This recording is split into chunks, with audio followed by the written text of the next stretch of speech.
Hello. तो कैसे हैं आप लोग? पावर माइंड मेकर्स में आपका स्वागत है। जैसा कि 3 चैप्टर तक हमने कंप्लीट कर लिया है क्लास 10th की मैथ। अब चैप्टर 4 का इंट्रोडक्शन पार्ट देखेंगे।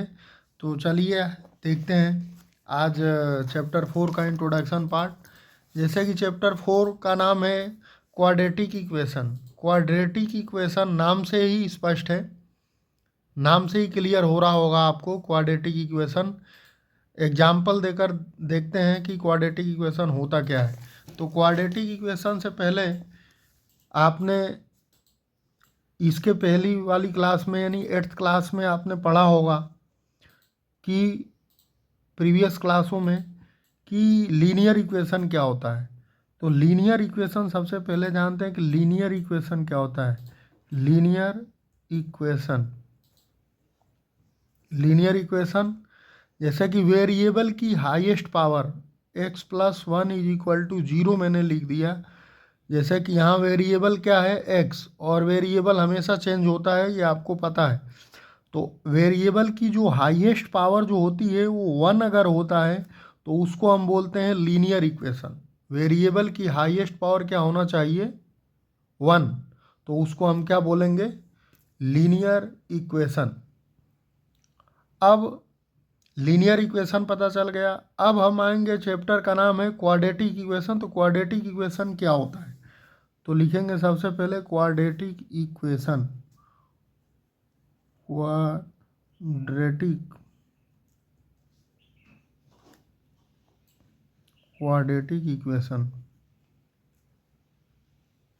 क्वाड्रेटिक इक्वेशन जैसे हमने लिख दिया, वेरिएबल की हाईएस्ट पावर x² + 2x + 3। यानी यहाँ पे वेरिएबल की जो हाईएस्ट पावर है वो क्या है? 2 है। और वेरिएबल की हाईएस्ट पावर अगर 2 रहता है तो उसको हम बोलते हैं क्वाड्रेटिक इक्वेशन = 0। ऐसे ही बहुत सारे एग्जांपल दे सकते हैं। x² + 3 = 0, x² + 1 = 0। तो ये सब क्या कहलाएंगे? Quadratic equation. क्योंकि वेरिएबल की जो हाईएस्ट पावर है वो क्या कहलाएगा? Quadratic equation. हाईएस्ट पावर क्या मतलब क्या होना चाहिए? 2 होना चाहिए, उसको हम बोलेंगे क्वाड्रेटिक इक्वेशन। इसका स्टैंडर्ड फॉर्म जो होता है वो होता है ax² + bx + c = 0। ax² + bx + c = 0। अब यहाँ पे x² का कोफिशिएंट क्या है? a। x² का कोफिशिएंट क्या है? a। x का कोफिशिएंट क्या है? b। और इसको हम बोलते हैं कांस्टेंट टर्म। ये क्या, c क्या कहलाता है? कांस्टेंट टर्म कहलाता है।